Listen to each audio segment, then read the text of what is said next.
Like this Dreamworld, the scam MMO. Like what the fuck is this? Okay, all right, so this is the trailer. Let's actually watch the trailer for it first, and then the scam MMO that got funded. The scam MMO gets worse. Oh my god, I have like 5 hours of content to go through with this. Holy shit. Let's watch the trailer, and then we'll see how much it deviates, okay? And there's no like or dislikes that are allowed. So they turned off likes and dislikes on the video. All right, so this is gonna, I bet the trailer, dude, the trailer is going to be lit. What the fuck? Oh my god. He falls down. Wow. Oh, he's building like in Rust. He can make oh wow. Look at, oh man. That looks good. And he's making, oh, it's a stone thing. Wait. Even the trailer looks stupid. This is... Even the trailer is awful. What? Why is it zooming in on his ass? What is this, iRobot? What's going on? Oh my god.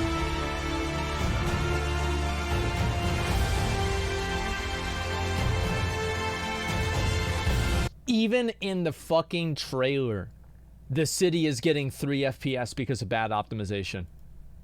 Oh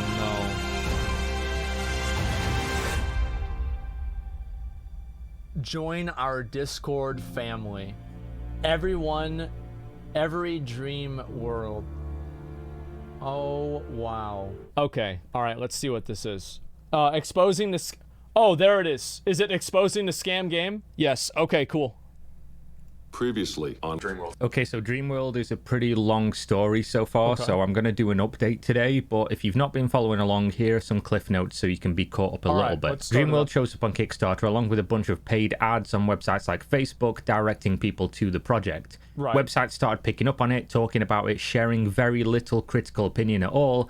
I then picked up on the story and had a look at the Kickstarter, essentially just warning people not to fund it, as it looked like an outright scam. Beyond that, a group of people have made it their mission to dig into every detail about the project and the people behind it, and it's an absolute nefarious shambles. The developers, if we can call them that, claim to be backed by Y Combinator, which is a successful and prestigious startup funding platform, and many sources have claimed that this is via nepotism only, having family in high places help them skip the vetting process and thus hoodwink venture capitalist firms out of money.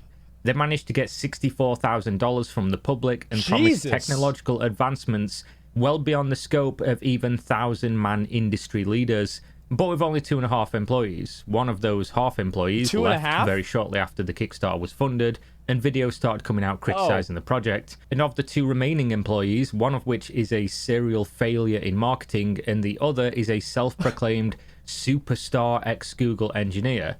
They also... Oh boy. Oh boy. All right. This is gonna be interesting. Also used a sob story for sympathy that was entirely misrepresented about Zach's fiance leaving him due to him losing his job during COVID. That sucks. My fiance left me.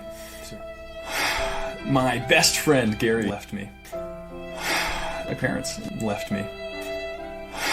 We got so excited that I made a Discord channel and it left me. Which of course neglects to mention that he bought her a fake engagement ring to propose to her at a red carpet event and then lied to and gaslit her for the better part of a year about it. Wait, what? Wait, what?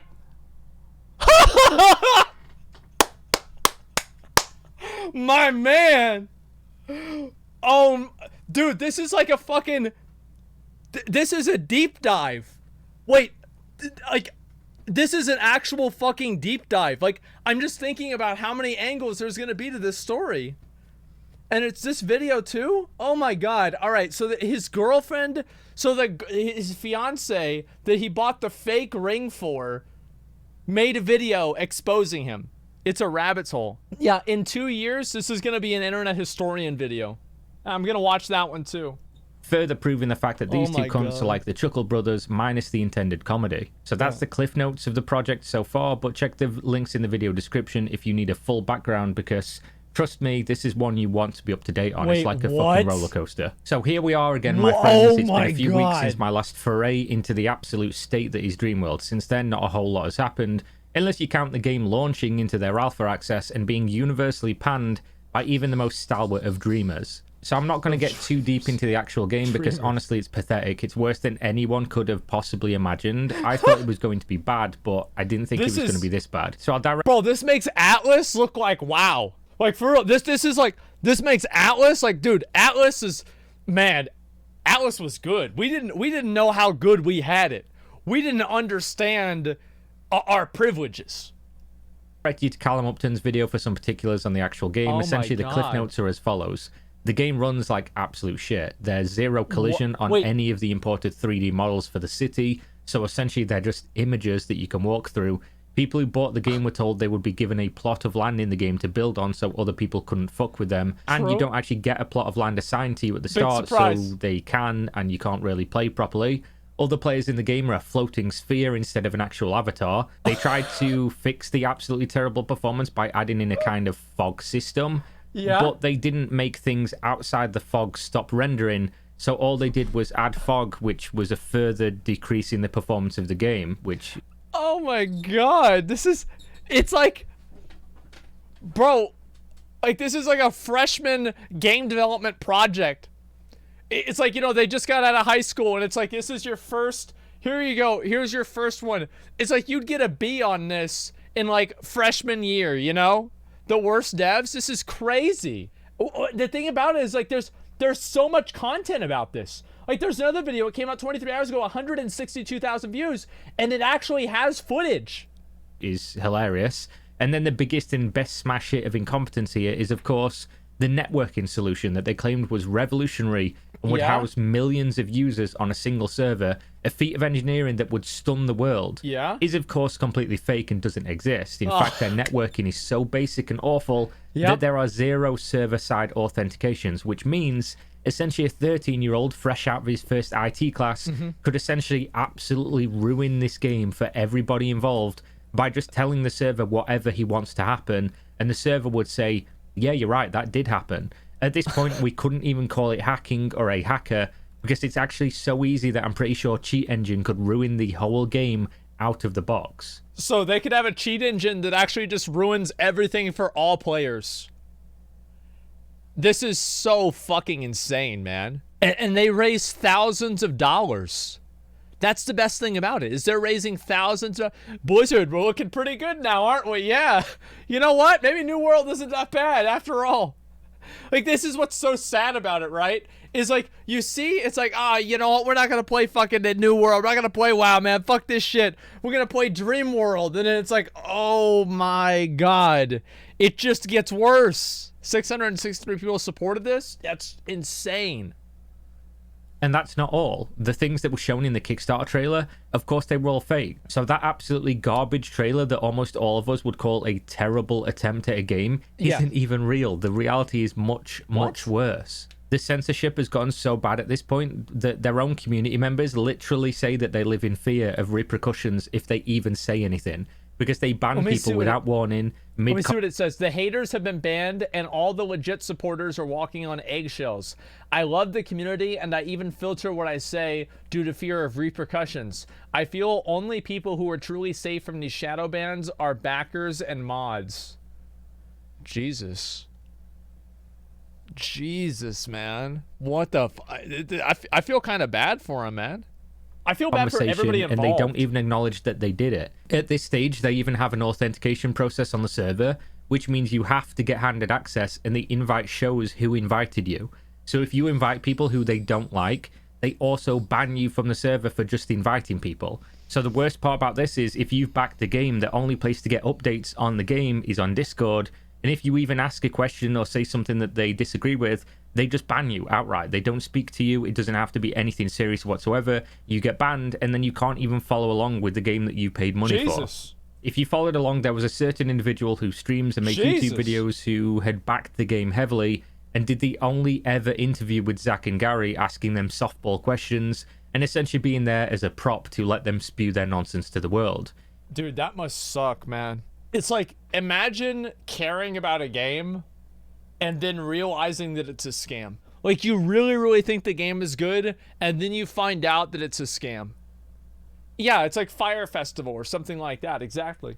He has since then played the game and, of course, concluded that he was out of his mind and everyone else was right.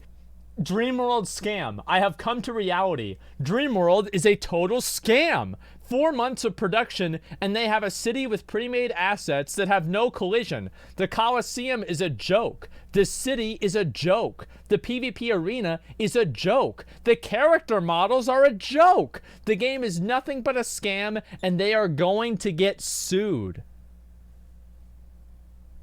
Fuck, man.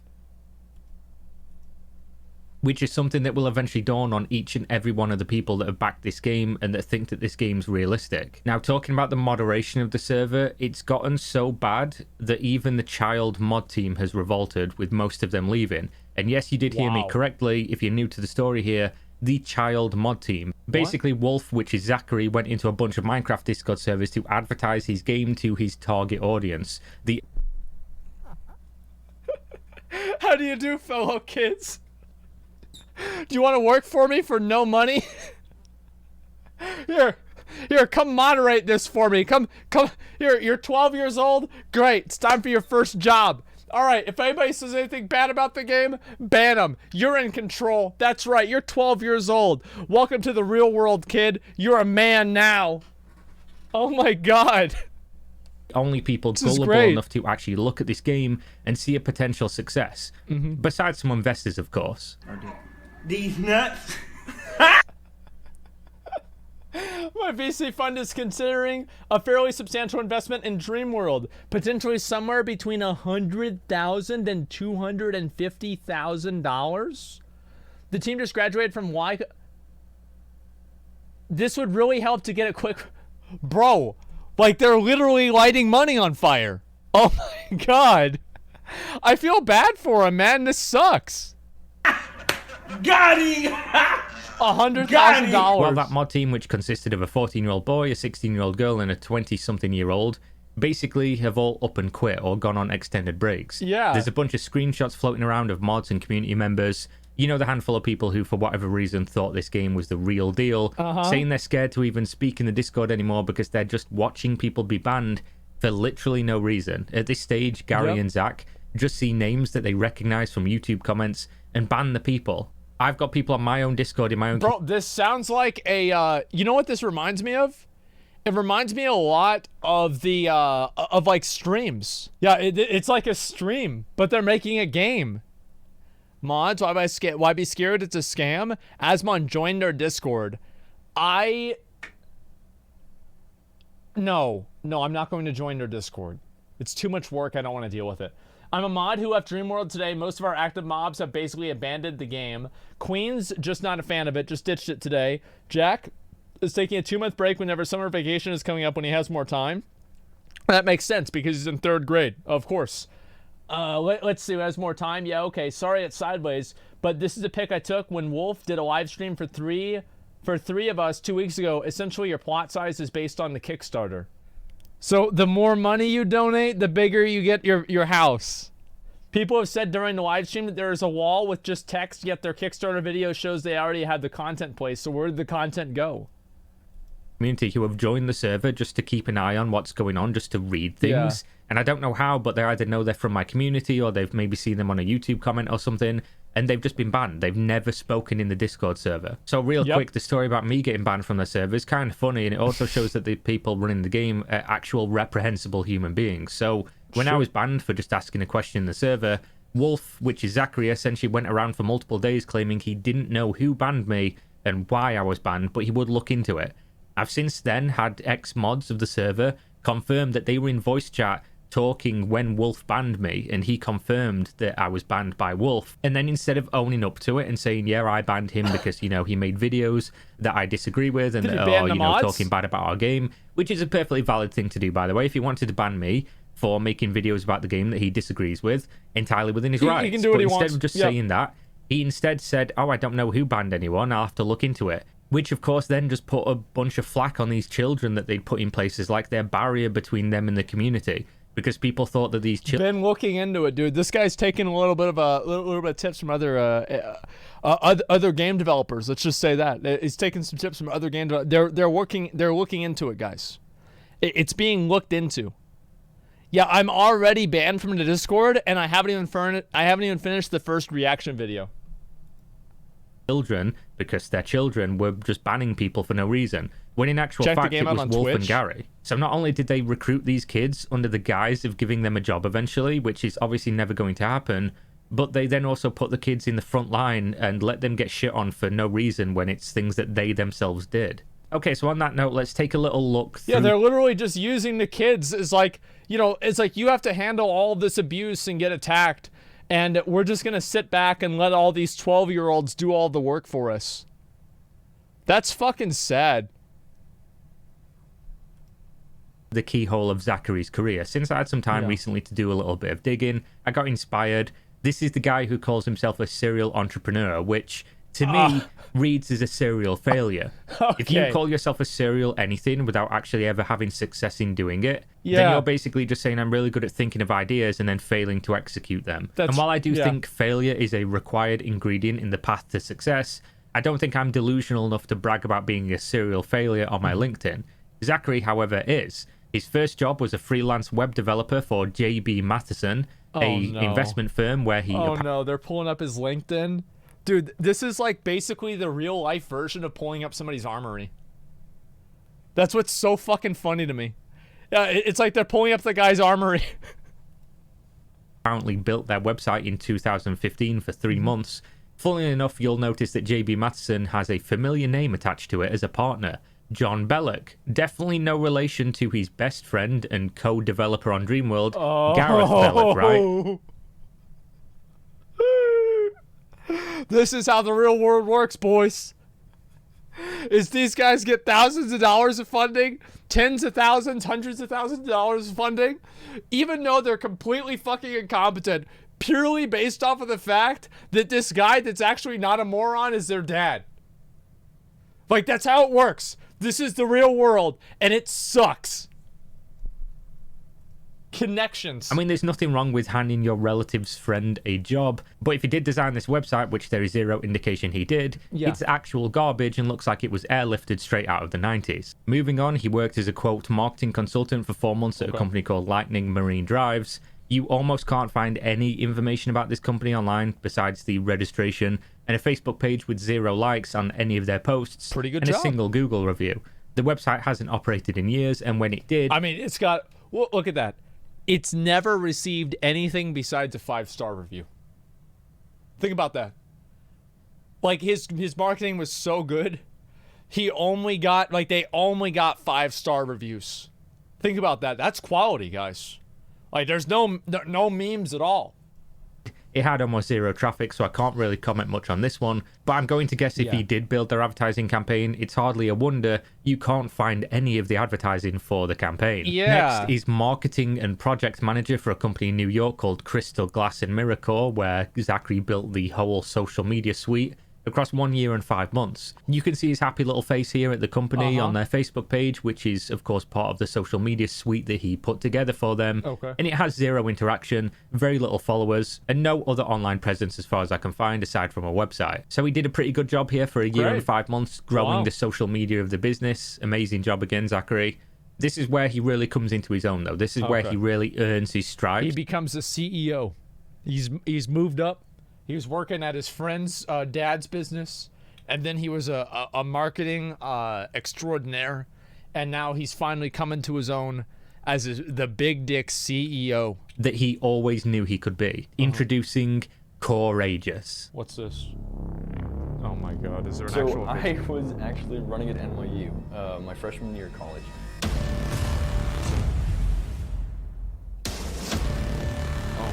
Is this real? I was running with my earbuds in, and I got hit by taxi cabs twice. And I knew I needed my music. Why not just buy a helmet? He got hit by the 2 times he got hit by a taxi. Was it the same one? Oh my god. Like, usually it's like, you know, I got this idea for a product because, you know, this is a problem that I have. I literally just can't stop getting hit by cars. Different way.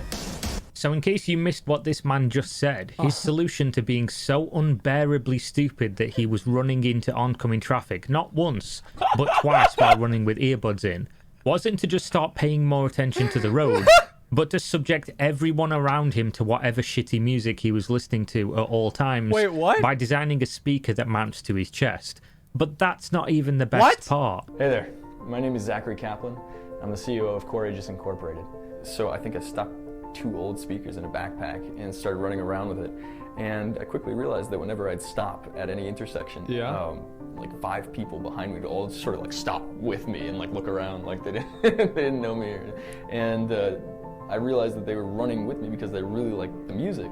And they weren't wearing earbuds, probably because they also realized that it was a safety hazard. So obviously, as soon as everybody noticed him noticing them, they all stopped and clapped, and somebody handed him $100 bill. But of course, this idea is so revolutionary, and it would take the world by storm. So what of... Bro, this is just literally fucking... It's just Iron Man. Like, what do you guys think the odds are that the idea for this design was inspired by Iron Man? Because I bet it's like 98%. This is like 98% Iron Man inspired. Like, yeah. Like, are you fucking kidding me, man? Yeah, it's literally a speaker that you wear on your chest. This is the next Bill Gates. Oh my god. I hope he gets sued by Disney. 98% slowballing it. I'm trying to be... Alexa, give me some duct tape. Let me put this fucking speaker. Hey, everybody's running behind me because I got a speaker in my backpack. Yeah, and the best thing about it is, like, these are the kinds of people... I hate it whenever people they'll say something that's not a joke or it's not even intended to be funny, but he's laughing at it. Like, why are you laughing? Like, the only time he should have been laughing there was whenever he was talking about how he got hit by a car twice. The success. 8 years and 4 months later, 113 Twitter followers and the peak of his product's popularity was sending a unsolicited gift package full of toys, including a letter and a Core Aegis, to a popular YouTuber called Pro Syndicate. I've actually heard that Pro Syndicate this is actually very good that he sent it to Syndicate. Now, this is what you like to call, so scammers will recognize each other as scammers. And it's like, you see this person and like, you know this person's a complete fraud. And how do you know they're a fraud? It's because you're a fraud. And so what do? You become friends with this person because you basically have a mutual interest, because he's going to watch your back and you're going to watch his back while you both scam other people. So it's like, because if there's enough scammers out there, think about this. If there's enough scammers out there that are all legitimizing each other, it makes it really hard to actually know what's real. Since then, of course, it's all been downhill. No engagement, no followers, no sales of the products, just pure disappointment. $150. He did, of course, run a Kickstarter for this product at one point. He is very good at running Kickstarters, apparently, which got funded. And then, of course, mysteriously got cancelled. Almost as if his friends and family put money into it, and then when no one else funded, he cancelled the project so that they... Immediate 1K funding, very little additional than over 10K in one day by 5 backers with no comments. Oh, man. It's like this guy's getting... He's literally getting carried. No, bro, he's getting carried. Greasy? Yeah. They didn't incur any fees. 8 years... This is like, you know what it reminds... It's like in WoW terms, right? This is like somebody who spent 3 expansions buying Gladiator, and they make a PvP montage, and they're keyboard turning. Like, that's basically what it is. Yeah, he's boosted IRL, exactly. So far, and this product hasn't shipped, and the website still lists them as being unavailable. Funnily enough, this isn't even the worst business that this fucking Melvin's tried to start. Let's take a look at the absolute straight fire clothing brand that he started. March 2018, Bingle. introducing Baron Brand, another business to add to the pile. As you can see, some absolutely fantastic designs here.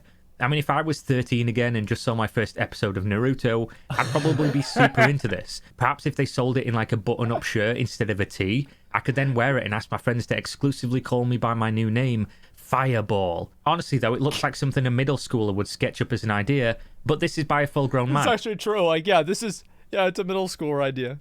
100%. Wow. And this is his best attempt at a business venture.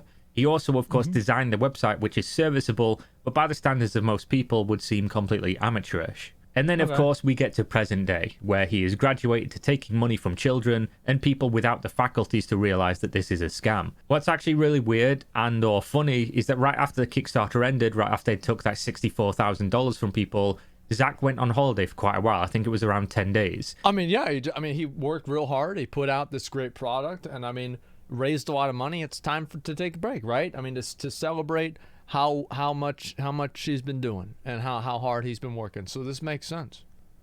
Yeah, I mean, he worked his fucking ass off. And how's he gonna pay for it? Well, as he just mentioned, they did get a lot of fundraising for his thing. And really, it's not even misusing the funds because he's gonna be thinking about the game while he's in the Caribbean, right? He's gonna be thinking about the game while he's out on the yacht. So is it really misusing funds if he's brainstorming about the game while he's on the vacation that's paid for with the Kickstarter funds? Not really. You know, and this is just how it makes sense. And here's one thing that I think this is going to upset some people, but I'm going to say it. This will not be Zach's last ride. His dad, his uncle, his friend's dad, somehow this guy's gonna do it again. After this one's over and it crashes and burns and it's all finished, there's gonna be another one. He's gonna do it because people like this, they can afford to fail. And it costs a lot of money, but they just keep doing it. Watch his ex's of course, video. he had to get that post-Kickstarter success vacation in there, right? But he did reply to Discord frequently while away. Yeah. And then starting on May 13th, he just went absolutely radio silent for about 9 days. He didn't post a single message on Discord. Yeah, he's on The vacation. only people posting at that time were the couple of remaining child moderators, who have, of course, left by now, and Gareth, who was just straight banning everyone he could. Smart. And then, of course, May 21st, Zach or Wolf is back. Unfortunately, at this stage, most of the mods had up and quit, and they'd started leaking screenshots of the creepy things that go on in the Discord. Now, I won't outright say that this is like a smoking gun in terms of behavior, but whenever I see a full-grown man making promises to cover the expenses of a 16-year-old girl moderator and promising work... What? I'm just... that this is like a smoking gun in terms of behavior, but whenever I see a full-grown man making promises to cover the expenses of a 16-year-old girl moderator and promising work for them while they're making jokes about him being her dad. Bro, like... What is this? It's like usually you have somebody who's like just a scammer. Usually you have somebody who's just really bad at their job. Usually you have somebody who's just trying to talk to girls a few years younger than what he's supposed to. But this guy, bro, like he's got the entire Exodia. He's doing everything. It's everything put together. Oh my God. Yeah, he wants it all. It's not just enough to be a dickhead in one way. It's all the ways. It's just weird. It's creepy. And even if this is... What's this here? It means you're ex-military. Bro, you and Wolf can be my dads. I never had one. Be nice to have two. By the time you're an intern, I will legitimately be your dad. Yeah, by the time you're 18, you mean, right? What the fuck? All that there is to it, it just makes me feel off about the situation. Oh, what the fuck? I have to question if this is being said like out in the open in a mod section where multiple people have access to this that are not paid employees or anything like that. What's being joked about in private between these adults that are in a position of power over these literal children? You can see here... I feel like obviously And this is sometimes what's happened, right? A dad, not your dad. Yeah, sure. But like, obviously every interaction that an adult has with a kid is not for like sexual ends. Like I see this a lot where like anytime like an adult actor, like if I invite like a kid to a raid or something like that, people are still weird about it, right? And it's really unfortunate that it can't just be like a thing where like people can just be normal on the internet, but it's because there's so many fucking weirdos. There's so many fucking weirdos now that it's impossible to know what the difference is. It's so fucking weird, this person. Yeah, it's definitely weird. Like, what I'm saying is, like, I'm not going to just automatically assume this guy is some kind of groomer or something weird like that. That's like a really, really serious accusation. And I think it actually does a little bit of disservice to the legitimate ones that happen whenever people just automatically assume that that's the case. But I never used this word before unironically, okay? It's sus. It's sus. Like, let's be honest. It is. It's fucking obvious. Very sus. These people are dangling the idea of jobs at their two-man scam company to these kids. It's just fucking weird, honestly, and that's just on the surface level, not seeing any private interactions. Whichever way I slice this, I just come back to it being absolutely gross behavior, even if there isn't any actual crazy shit being said behind closed doors. So there we have it. There's your update on Dreamworld. This is a story that won't be over anytime soon because these guys are actual full-time clowns. There is now mainstream game press getting involved, journalists asking them for comment and interviews, to which they, of course, claim to be incapable of doing so, as they just don't have the time. They're busy. Despite having the time to sit on Discord and instant ban anyone who asks any questions they deem to be too difficult to answer. Yeah. Of course, they've got the time for that one. They've got the time to go on vacation for a week post-Kickstarter success, but 10 to 30 minutes to speak to a journalist and get their side of the story out there, get on the record and set things straight. Nah, ain't nobody got time for that one. Thank you very much for watching. Check out my socials in the video description. Now, Twitch, Patreon, all those good things. Leave me a like, comment, subscribe. Everything that helps me out in the algorithm, because I really do appreciate it. It helps more than you can know. What is and this, hopefully man? I'll see you on the next video. Stay safe out there. We out. Peace. That's the sad thing about this, is like these people are probably very wealthy, and it's like this guy's going to fail. It won't matter. Yeah, it actually won't matter. Nobody's going to give a shit about it. It doesn't make a difference one way or another.